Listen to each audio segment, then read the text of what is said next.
were sat in a cafe in 2019 whilst at the International Guild of Knot Tyers AGM, just discussing traditional craft and the fact that if younger people and the younger generation do not learn these crafts, they will just disappear. And we were trying to figure out how the International Guild of Knot Tyers could engage a younger audience. And that's where the idea came from, to teach endangered craft to contemporary craftspeople and fine artists. After we had this initial discussion about endangered crafts, we found out that there was something called a red list, and that had different tiers of crafts that were endangered, critically endangered or extinct. We looked at that as a bit of a starting point, which then evolved into then connecting the endangered crafts with artists we knew locally. We approached Hester Berry, who's a landscape painter, and also Edward Wild, who's a furniture maker, and it felt natural to have Ed also work within this project. The crafts which we decided to use were coppersmithing, tile making and gilding. After this, we enrolled skilled practitioners. Gilder Danni Bradford to teach Edward Wild, Ceramicist Sandy Brown to teach Hester Berry, and coppersmith Michael Johnson to teach Edward Crumpton. In 2021, just before we were about to put our application into the Arts Council, the red list was updated and tile making and gilding were no longer endangered crafts. We basically looked at Barnsley Museum, and they had all these artefacts of coppersmithing, gilding and tile making, and all three of them were historic crafts in North Devon. And we thought that is the connection, and that's what led us forward. So the ultimate aim of this project is to bring about awareness of these endangered crafts, or heritage crafts, of North Devon, whilst also trying to inspire contemporary craftspeople and artists to look to the past to inspire their future practice. Early on in the project, we visited the Museum of Barnstaple in North Devon to take inspiration from these heritage artefacts. Each artist then chose a selection that would be on show alongside their own new arts and crafts pieces during the In a New Light exhibition.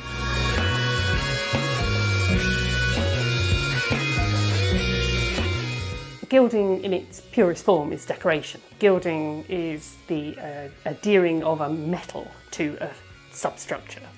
And how that's done is there's a multitude of ways of doing that and multitude of surfaces that you can do it to. With Ed, I did two different forms of gilding. We did oil gilding and water gilding. Oil gilding is actually quite a simple process where you prep the surface, apply an oil adhesive and then apply your metal. Obviously there are idiosyncrasies in that, the timing, the temperature, there's loads of different variables that go into that. With water gilding, it's a far more labour-intensive process.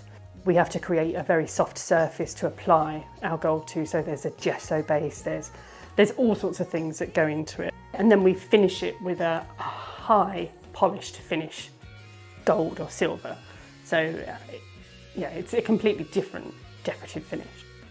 When I did the first workshop with Danni, there were lots of aspects of my expectations that changed from the first few minutes. One of the things that I was quite keen on in my head when we started was that I probably wouldn't use gold, and I thought that many of the other metals that I'd read you could gild with and things might be really interesting. And then when we started gilding and actually you saw gold being applied to things, 24 karat gold, and it just had a colour and a look like nothing else out there. And when you compared it to sort of some of the false gold, some of the brasses and things like that, they were just worlds apart, and that really changed a lot of, I guess, my directions and thoughts of where the project would go. With the effect that I'm doing now, that idea came in relatively early. I had to go through many processes where I would do a test, I'd gild it, see what the outcome was, then do another test and see what the outcome was. With my woodwork, I haven't really mixed in many other different materials in the past. So this project and working with gilding is a new process for me, and a really, really exciting one at that.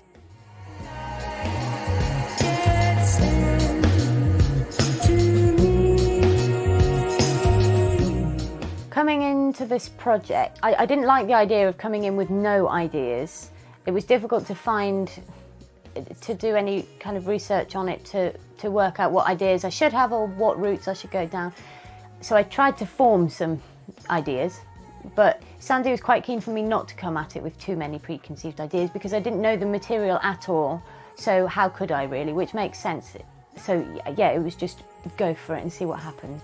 It's interesting because I was thinking so much about the tile making and sort of forgot about the later process, so I wasn't thinking about the 2 steps. I mean, there were some tiles I made that were flat and as smooth as I could because I knew I was going to paint on them.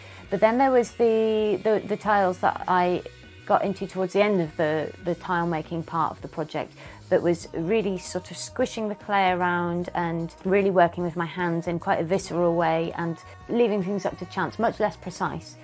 Well, I don't normally teach techniques. What I normally do is I teach the horse and not the cart. And so it was a bit unusual for me to teach a technique to Hester. But because she has a really good sense, a very good intuitive sense, and a very good memory as well. So she was able to grasp it very well. And it was very satisfying seeing her approach to that. And it's also interesting that, one of the processes that she enjoyed most was actually when she could use the clay with the heel of her hand and make a sort of undulating tile form, a flat tile form. And she really enjoyed that connection with the clay. And it was lovely to see her using the glazes and how she approached painting of them and bringing her experience with paint into clay and into the glazes. The painting, the glazing part of it, what I was doing with the paintbrush, I was trying to link to my experience of painting. It's very different to oils. Unless you've had lots of experience, which I haven't, you don't know how it's going to come out of the kiln. How it looks when it's raw is not actually how it's going to look when it's fired. And yet, also the interesting thing is you can, even although you can't see the colours and the fired colours, you can see the spirit of the painting when it's raw, and that gives you a clue. If it works in that sense before it's fired, it's going to work after it's fired, and that certainly was true of the ones that she did.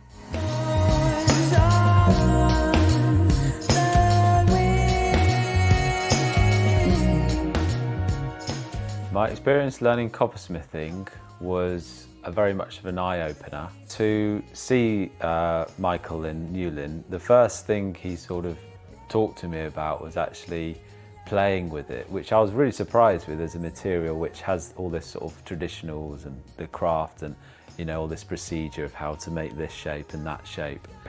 It was very much just grab some copper, heat it up, and then there's a hammer, do this with it, and then that was really the learning process, and that's what shook me a little bit, because I was like, oh, I'm going to make a bowl, or I'm going to make an end product, but actually learning the way it moved and shaped, I thought was a bit more scary, but it's more interesting because really you're just playing with it, you're just having fun.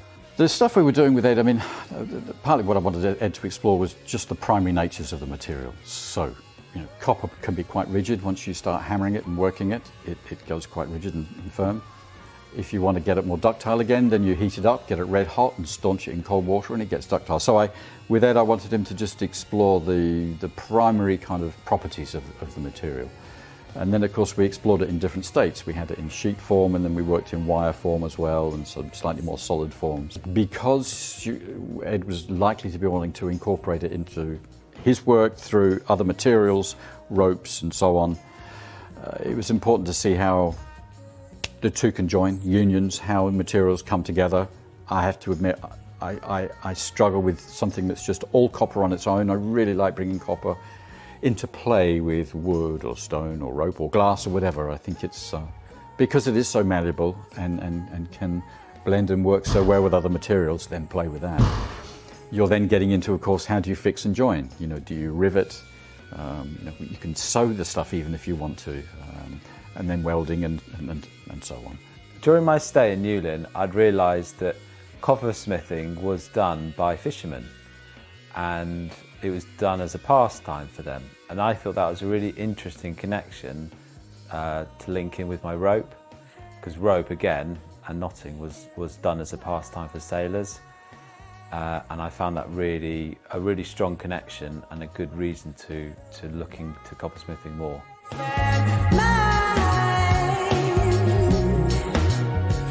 I guess when a craft starts to disappear, it's indicative of, well, one would assume primarily, a lack of need. But I don't know that that's always the case, and the trouble is when you lose the skills for a vocation, for a craft, if the need comes round again, the skills aren't necessarily there to provide it. It's a primary material. It's one of the most antibacterial materials that we have of all the metals. It's a material, particularly when you've got it in and around you at home, whether it's a beaker you're drinking from, or cooking pot you're cooking from, or a wall sconce, whatever it is. There's a warmth and beauty and a directness, a kind of, without wanting to sound prosaic, a connection to nature in a sense when something's handcrafted from a very primary metal. Amazing. I love the stuff. I guess that's pretty obvious to tell. For the future of it, gilding in itself, I feel like there's so many more applications for it. There's so many more places it could go. I know a lot of people are taking it into resin now, which is a very modern material to start applying to. I think that you still need, like I said before, that foundation of knowledge, and I think that has to be correct. I see a lot of people kind of getting it wrong, and I feel that you do need that foundation before you kind of take it on. There's something about the quality of the handmade, isn't there, that is spiritually alive in a way that machine-made tiles are not. Most commercially made tiles are fired at earthenware temperatures, whereas mine are fired at stoneware, which is 1260 degrees, and so they're durable, harder, higher fired, and long lasting. And so I think it's very important that this knowledge is alive and continues to allow people to make use of it and develop. The aim wasn't for me to become a craftsman, a tile maker. It was to do something artistic and creative with the tile making process. The idea of learning the craft and then doing something really unexpected with it is very attractive. Yeah, I'm really excited actually. We saw Michael on the other day, and he just said, he's been doing this 30 odd years, 40 years, and he's still learning, more about copper, which I find really exciting. I see this project really influencing my work into the future, and as my work goes forward, I think having gone through this process of training with someone who's a master and learning so much about it and how to work with it, and then seeing the possibilities that it's opened up in my own work, I think that it's something that I will absolutely be doing into the future.